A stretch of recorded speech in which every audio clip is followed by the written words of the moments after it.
Bé, a veure, us hem convocat bàsicament perquè, si bé recordeu, a principis d'aquest curs, cap a l'octubre potser, vam fer una primera valoració del projecte Educat 1x1, que s'encetà aquest curs, que va començar a partir dels mesos de setembre i que va tenir diversos problemes de connectivitat, d'improvisació, etc., amb un gran descontentament per part dels centres.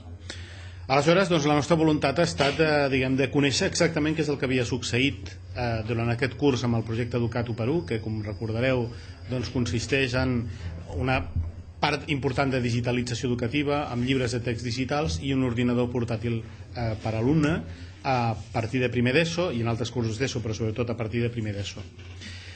Bé, a partir del descontentament inicial, més o menys ens van arribar veus de que, sobretot, no només els que són docents, sinó que també els que són pares, més o menys hem anat veient com ha anat evolucionant, però volíem una valoració una mica més global que fos una fotografia una mica en relleu de la situació actual pel que fa a la digitalització educativa i com ho veuen els docents en aquest període de temps i com ho valoraven.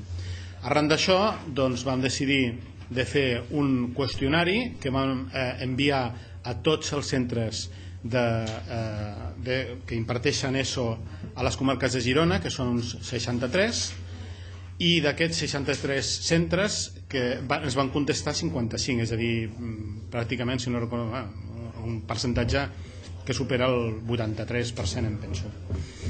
Bé, aleshores, vam fer diverses preguntes, a més també vam fer que ens exposessin també les seves opinions d'una manera oberta. Això ha estat a principis de juny i finalment us presentem aquí l'informe d'unes trentena de planes en el qual recollim tant les dades com les conclusions i que ja tindreu temps de mirar-lo amb una mica més de profunditat.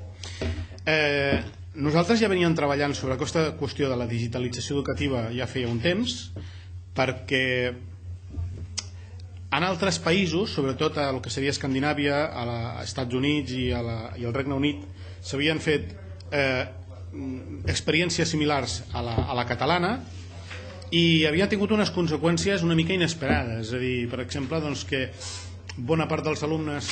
Sisplau, algú podria prémer el botó aquell de color taronja per si ve algú? Sí, perdó.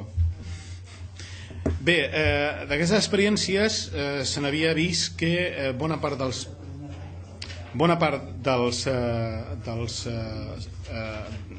sistemes educatius es van adonar, per exemple el de Suècia o dels Estats Units, una gran dispersió, moltíssims problemes tècnics, una creixent desigualtat en rendiments d'alumnes i una idea que els polítics tenien grans expectatives però que la realitat s'encarregaven de desmentir-les. Nosaltres, aquest és el primer estudi, em penso, que fem a nivell d'una organització no lligada al govern sobre com ha anat, i aleshores ens hem trobat tot un seguit de conclusions que podíem resumir en llums i ombres de la digitalització educativa. És a dir, hi ha hagut aspectes que els docents valoren positivament i aspectes que, de gent que no els valoren tan positivament. Per això les llums i les ombres. La conclusió també que podíem anticipar és que, en certa mesura, les intencions governamentals eren d'una manera, però que la realitat del dia a dia de l'escola ha fet que bona part dels docents hagi modificat el projecte en ares d'un cert realisme i que la cosa hagi anat de menys a més. És a dir, a partir de la pròpia lògica dels docents, que és capaç d'adaptar-se a la realitat i de tenir la iniciativa pròpia, a veure, l'escola té un ritme. Un dels greus problemes que va tenir la digitalització educativa impulsada pel conseller Maragall va ser, a veure, no sé si us agrada gaire l'esport, però diguem que volien l'espectacularitat d'una cursa de 100 metres llisos, que són molt boniques de veure i són molt espectaculars, però que en realitat són molt limitades. L'escola té els seus temps, l'escola és com una mena de marató, és una cursa de fons, i això requereix anar a poc, perquè l'important no és fer espectacle, sinó anar lluny.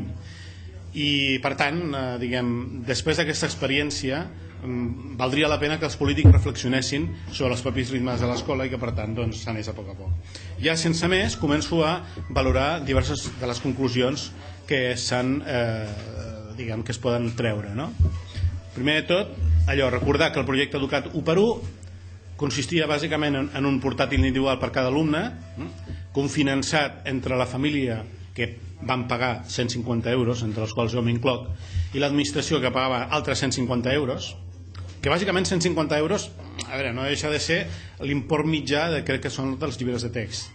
Un llibre de text digital que sí que estava finançat molt per l'administració i unes llicències que duraven un temps limitat, si no recordo malament les famílies havien de pagar uns 35 euros, si no recordo malament, i després altres recursos en els quals hi havia una cosa que se'n diu pissarra digital, que és com un projector però amb moltes més prestacions, desenvolupament dels recursos webs de la pròpia administració i millorar la connectivitat dels centres a fi que els alumnes disposessin d'una connectivitat a internet i a recursos digitals. Bé, dels centres que vam enquestar, doncs dels centres que feien primer d'ESO, el 80% van participar en el projecte i el 20% no van fer-ho. És a dir, això coincideix bastant amb les dades que va oferir en un principi el Departament d'Educació. A la pregunta que els van fer al setembre i que els van tornar a repetir el mes de juny és: el projecte 1x1 ha començat amb normalitat? I les respostes són les mateixes. Un 27% va dir que sí i un 73% va dir que no. És a dir, el projecte va començar amb la més absoluta anormalitat possible. M'imagino que la proximitat de les eleccions a la Generalitat van tenir el seu projecte. De vegades jo sempre m'he queixat que els polítics pensen que poden fer campanya electoral a través de les escoles. Jo crec que el nostre sindicat pensem que la política ha de quedar fora, la política de partits ha de quedar fora de l'escola, i l'escola té els seus propis ritmes i la precipitació sempre és una mala aliada. Aleshores, els centres que van començar amb anormalitat els hi van fer una altra pregunta, que és: quan ha començat amb normalitat el projecte 1x1? Doncs el 15% a l'octubre, el 18% al novembre, el 9% al desembre, i a partir del mes de gener la majoria ja de centres, el 37%, suposo que una mica amb l'execució pressupostària ja va poder normalitzar. Què vol dir normalitzar? Per exemple, que hi hagin endolls per als ordinadors, que hi hagin els ordinadors i que hi hagi connectivitat. Els principals problemes eren que de vegades els centres no tenien prou capacitat de connectar 160 portàtils, per dir d'alguna manera, a la vegada, no tenien prou capacitat, es fonien els ploms directament, o que no hi havia una xarxa wifi prou potent per poder suportar tot el pes. Ara, el 21% dels centres encara no ha començat a normalitat, és a dir, encara hi ha errors tant en la connectivitat com en la qüestió elèctrica, però també fins i tot amb els llibres digitals, que també han funcionat d'una manera força mediocre en general. I de fet, un dels fets pitjor valorats és els llibres de text digital. A veure, la precipitació. El departament va dir el departament del conseller Maragall, que tant sí com no s'havia de digitalitzar i per això van encarregar uns llibres de text digital. A veure, i els que ens dediquem amb el món també de l'edició i l'escriptura, i fins i tot vosaltres que sou periodistes sabeu que si treballeu amb molta pressa es treballa malament. Per fer la feina bé necessiteu temps.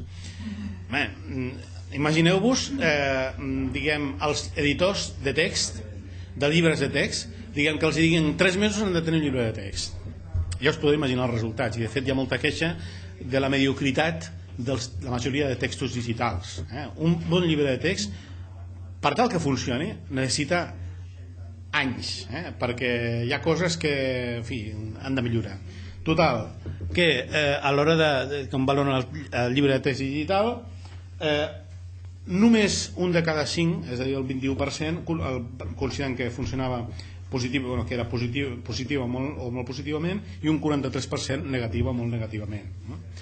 Suposo que els llibres de text amb el temps aniran millorant, els llibres de text digital, però després hi ha altres queixes, que fins i tot queixes que exposen els propis alumnes, com que els ordinadors són portàtils.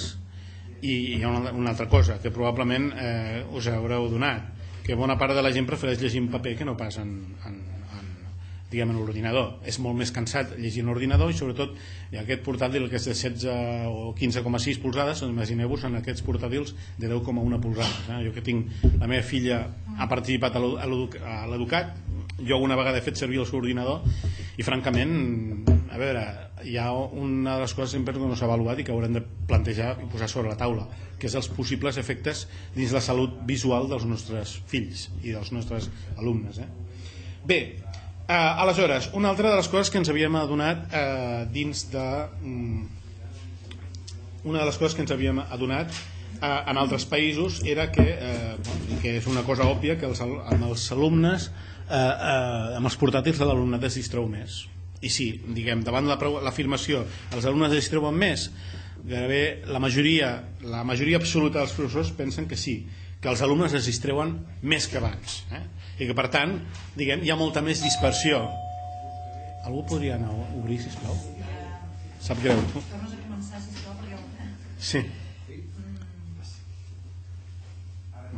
Bé, davant de la pregunta si l'alumnat es distreu més, majoria absoluta, hi ha un acord absolut respecte de que amb els portàtils a l'aula els alumnes es distreuen més.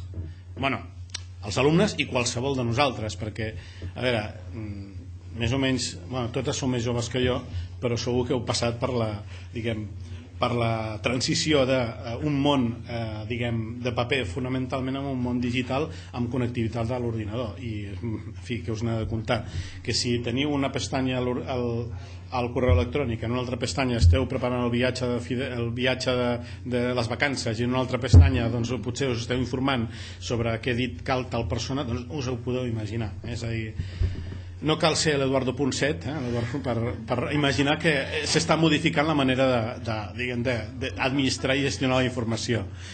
Bé, amb la digital, una altra qüestió, una de les coses que ens preocupava, perquè això ho havíem vist en alguns estudis, sobretot de Suècia. Amb la digitalització s'aprofundeixen les diferències de nivell? Doncs majoritàriament els professors de secundària de Girona consideren que no. Hi ha una quarta part que consideren que sí, però més o menys un 43% diuen que consideren que no, que en realitat no hi estan gaire d'acord, més aviat fins i tot que s'escurcen. El fet que hi hagi més accés a informació doncs fa que no necessàriament s'eixamplin les diferències. Sí que es perceben diferències quant a capacitat de poder gestionar aquest treball i me'l podeu enviar en aquesta adreça. És a dir, una eina és realment molt útil. A més, et permet, per exemple, registrar qui t'envia les coses i no te les envia, i fins i tot, per exemple, el professor pot posar enllaços a un determinat recurs perquè aquest alumne... A veure, una de les coses que val la pena ressenyar és que els professors amb la informàtica educativa, així com el departament pretenia que restar una mica de protagonisme el professor amb l'ordinador vol ser el protagonista i per tant fer de guia turístic. Els nens amb un ordinador es perden molt fàcilment. És com si a tots vosaltres us deixessin enmig d'una ciutat, jo que sé, enmig de Roma, i vinga, va, espavileu-vos amb un metro i ja està. Us perdríeu. La feina de vegades del docent és que en realitat ha de ser fer de guia turístic, que mira, tenim 24 hores per estar a Roma, doncs hem d'anar a A, B, C i D i finalment menjar-nos una pizza, no? És a dir, malgrat tot vol un cert protagonisme i en aquest sentit doncs considero que és un bon recurs, malgrat tot. Davant de la possibilitat que ha anunciat la consellera d'Educació que a partir del curs vinent l'ordinador seria propietat de l'escola i es podria treballar amb ell a l'aula però els alumnes no se la podrien emportar, doncs l'opinió ja no és tan favorable. És a dir, el considerarien aquest recurs com a útil o molt útil un 41%, i un 41 i un altre 41% considera que no seria gaire útil. És a dir, per què? Doncs perquè bàsicament un ordinador és molt útil a casa. Diguem, a l'aula els alumnes es poden distreure bastant, però en canvi doncs, com a eina, com a porta al món, doncs pot resultar molt útil. En canvi, on hi ha una unanimitat aclaparadora és a la pissarra digital. La pissarra digital és el gran recurs, és el recurs més ben valorat pels docents, bàsicament perquè, a diferència dels ordinadors, no els hi té el protagonisme, sinó que els té tot el protagonisme. El docent controla l'ordinador amb una pissarra digital en la qual funciona com un projector però que va a més, és a dir, que pot fer moltíssimes coses amb ella. Bàsicament perquè d'aquesta manera el docent té el control absolut sobre la classe i fa de professor, fa de protagonista, és l'actor principal dins de l'aula. I això, és una cosa que als docents els agrada. No els agrada fer, d'acompanyant, si no vol fer de protagonisme.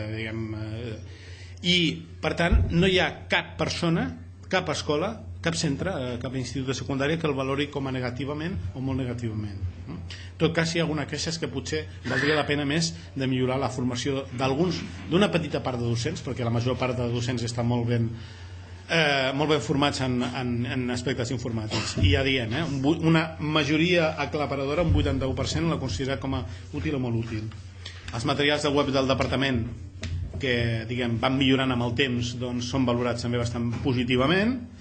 Ja acabo. I una curiositat que no ens esperàvem trobar és que el llibre de text, que entre els docents tenia molt mala fama, el llibre de text no era un recurs molt ben valorat fa uns 10 o 20 anys, doncs de cop i volta ens m'he sorprès amb que gairebé un 70% dels docents el valora molt positivament o positivament. Clar, jo em pregunto, per què? I quan els hi preguntaves amb els professors, bàsicament és per una qüestió molt bàsica. La informatització educativa, la digitalització educativa comporta una gran dispersió en el coneixement dels alumnes, a la manera d'accedir a la informació i sobretot a la manera de gestionar-la. El llibre de text és un llibre, físic, en el qual bona part dels alumnes també es troben més còmodes i sobretot que estructura molt bé i jerarquitza molt bé els continguts. I en aquest sentit ens hem trobat que precisament gràcies a la digitalització i a disposar de més informació però més dispersa, un recurs com el llibre de text on apareix una informació més limitada però molt més ben estructurada, té una bona valoració. La valoració global del projecte 1x1 és divisió d'opinions, és a dir, hi ha pràcticament una equidistància entre qui el valora positiva o molt positivament, negativa o molt negativament, o pràcticament un empat. És a dir, i en aquest sentit sí que ha millorat respecte al principi, perquè a partir del moment en què comença a funcionar, els professors han fet el procés d'adaptació i, comencen a ser ells qui dirigeixen el projecte i, per tant, en el moment en què tens les regnes d'un projecte el comences a valorar una mica més positivament. Finalment arriba l'apartat de conclusions, que el tindreu més clarament, ja acabo. I les conclusions generals és que hi havia un mal disseny inicial del projecte, precipitat, improvisat, que funciona gràcies al sobreesforç del professorat. I quan dic del sobreesforç del professorat, vull que tingueu clara una imatge. La imatge de professors a principi de curs escanejant materials seus per tal de poder-los passar amb el projector, perquè no hi havia llibre de text, perquè els ordinadors no funcionaven, perquè la connexió no funcionava i perquè el llibre digital no funcionava. Anècdota personal. Fins al finals d'octubre de l'any passat no vaig aconseguir que la meva filla pogués connectar-se amb el llibre digital, perquè calien uns permisos, perquè els portals no acabaven de funcionar, perquè, en fi, per diversos motius. És a dir, cosa curiosa, perquè, la segona conclusió, mai aquest curs que van començar el 7 de setembre, però en realitat per a moltes classes de primer d'ESO, en realitat no va començar normalitat fins ben bé l'octubre o el novembre. És a dir, mai un curs que comença tan aviat, però mai començar tan tard a la vegada. La mala valoració del llibre digital pels temes que us he exposat, amb excessiva pressa i ambigüitats legals, un alumnat amb més... Una altra conclusió és que ara l'alumne té molta més informació que abans, però també és una, diguem, estem creant un perfil d'alumne amb molta més dispersió mental, que té més accés a moltes més temptacions com les xarxes socials o els jocs, etc. És a dir, són coses que amb el temps haurem d'anar corregint, no sabem de quina manera. Suposo que a partir de la capacitat d'improvisació que demostren els propis docents. Que malgrat tot, aquest projecte no eixampla les diferències de nivell entre alumnes, que rebaixa la conflictivitat a l'aula i en què l'ordinador comença a ser considerat com un recurs més i que els professors, a partir de la seva experiència, consideren que l'ideal és combinar diversos recursos. És a dir, quan més variat sigui els recursos, diguem, més ben formats sortiran els nostres alumnes. Que el recurs més ben valorat és el de la pissarra digital perquè accentua el protagonisme del docent, que es revaloritza el llibre de text convencional i que la valoració final és poc concloent, és a dir, que hi ha llums i ombres, i que per tant, diguem, conclusió final és que, a veure, qualsevol canvi que es proposi a nivell global, com pot ser aquest, només pot tenir èxit si té el professorat al costat, ni enfront ni darrere, sinó al costat, perquè al cap i a la fi qui ha d'aplicar tots els canvis són els professors. I una bona mostra d'això és, diguem, aquest estudi en el qual hi ha hagut una col·laboració tan entusiasta per part dels centres. Per què? Perquè em penso que fins ara ningú no els havia preguntat què en pensaven, diguem, de tots aquests canvis. I en fi, doncs aquí hem acabat el meu rotllo i ara pregunteu vosaltres. Una pregunta, perquè ara aquest curs com queda? És a dir, els centres que van començar amb l'1 continuaran, llavors l'ordinador ara es queda en el centre? No. Els alumnes de primer d'ESO que tenen, diguem, que les famílies van pagar 150 euros doncs continua a propietat de l'alumne, se suposa que fins que s'acabi l'ESO, fins que rebenti l'ordinador, m'imagino. Aquests que van començar... Sí, continuen. I els que l'any que ve comencen primer d'ESO, doncs hi haurà ordinadors propietat del centre. A veure... No en tots els casos. És que saps què passa? Hi ha molt poca concreció, ara per ara. Tampoc seria descartable que al final l'ordinador portàtil acabés sent igual que un llibre de text. És a dir, fins ara, tota la vida, les famílies hem hagut de pagar 200-300 euros cada curs per llibre de text i potser que, a veure, què és el que val un ordinador d'aquestes característiques? Uns 200-240 euros. Però hi haurà llocs on es va dir que es faria que no es fa, no? Perdona? Per exemple, no, que, a veure, per exemple, on només es fa seria primària no, vull dir, quina és la consigna del departament? Ara per ara em penso que 5è i 6è ordinador, diguem, individual, propietat del centre, i primer d'ESO, a partir de primer d'ESO també. Però hi ha llocs que no perquè... Bueno, nosaltres tenim un departament que ara diu una cosa i després diu una altra. Haurem d'esperar al setembre. El projecte que va dir la consellera, que estava congelant, mig congelant o què? Va dir que estava, en alguns casos continuava endavant i en altres casos estaria mig congelat. La veritat és que ara mateix millor que li pregunteu directament a la consellera. Quina opinió teniu en vista d'aquests resultats? Ara de l'estat actual del projecte i de quina opinió teniu? Voleu que continuï tal qual? Voleu que es modifiqui? Quina crida? La nostra opinió seria que cada centre decidís en funció de la seva realitat i de la seva experiència. Han de ser els docents que han tingut l'experiència o que poden tenir l'experiència que coneixen que, diguem, que decideixin ells. Diguem, és molt fàcil, però, diguem, tenir una responsabilitat de govern i ordenar, i també seria molt fàcil, diguem, tenir una responsabilitat moral com són els altres sindicats i ordenar. Doncs no, jo penso que són els docents que es vagi estenent el projecte en funció dels criteris de cada centre? Jo diria que utilitzaria un altre verb, que es vagi adaptant al projecte en funció de que funcioni de la millor manera possible, i això només és possible si són els docents, si són els professors i els mestres els que, diguem, tenen la paella pel mànec, en el sentit de que són ells que total han d'ensenyar i han de transmetre als alumnes de quina manera creuen que millor s'adaptarà a les seves característiques. En tot cas, Bueno, no, hi ha divisió d'opinions. A veure, diguem, pel que veig, la major part els professors als quals he parlat diuen millor que els ordinadors siguin de propietat de l'alumne, perquè malgrat tot hi posarà segurament més cura i les famílies en tindran més cura que si no hi ha un ordinador en mans de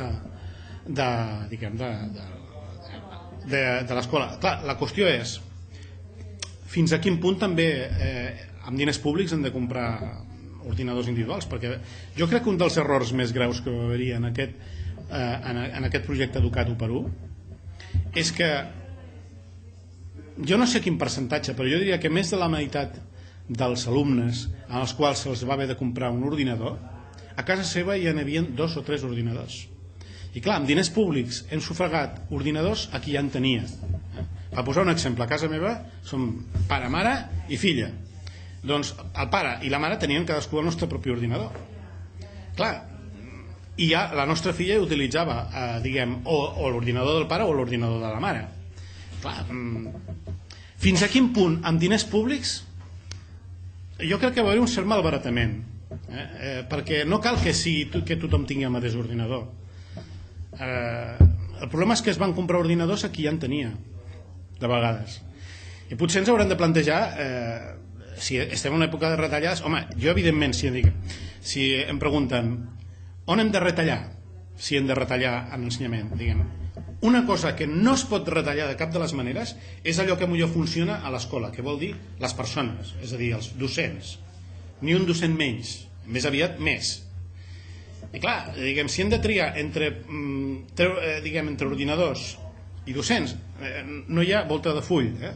Els ordinadors millor que els treguin abans que no treguin ni un sol mestre. Per què? Doncs perquè els mestres són insubstituïbles, però els ordinadors sí que són, a veure, no cal que els comprem amb els diners públics. El que passa que tu, Xavi, deies en funció de cada centre, decideix en funció de l'experiència que hi ha. Els centres que no han pogut començar, llavors no tenen aquesta experiència. Llavors què passa? Que uns ho tindrien i uns altres no ho tindrien, segons vosaltres. No? A veure, teòricament tots els centres es poden acollir a un projecte Educat. La qüestió és segurament que ara per ara amb els, no sé, aquest tipus de preguntes, clar, uns sí i altres no. També hi ha escoles públiques que unes portaran un informe i altres no. En fi, no sé, ja sé que et deixo una mica insatisfeta, però perdó. Clar, a veure, si un centre... Sí. El problema és la indefinició de la conselleria. Sí. De tota manera, un altre problema que jo veig és que si dius que volen que convisquin amb els llibres de text, és que les famílies hauran de comprar llibres de text. A veure, jo crec que sobre el tema dels llibres de text jo penso una opinió particular meva. Hi ha una cosa que se'n diu les llicències Creative Commons. Llicències Creative Commons, que vol dir de lliure accés, en el qual no hi ha drets d'autor. Cada any el Departament d'Educació crec que concedeix unes 50 llicències d'estudis perquè hi hagi professors que es dediquin a fer materials didàctics per tot el departament, que siguin de lliure accés a tots els temes d'educació. Per exemple, d'anglès se n'han fet moltes. Jo penso que potser una de les solucions que podria tenir el Departament d'Educació és concedir més llicències per tal que hi hagi el compromís de que molts docents poguessin fer llibres de text oberts que fossin accessibles, perquè el car de tot, el car, són els drets d'autor i el car, és a dir, que poguessin haver-hi llibres de text gratuïts o que només costessin allò que costa la qüestió reprogràfica, que això jo crec que beneficiaria els docents, perquè malgrat tot serien llibres escrits per docents, als alumnes i sobretot a les famílies, perquè el cost del llibre de text seria mínim.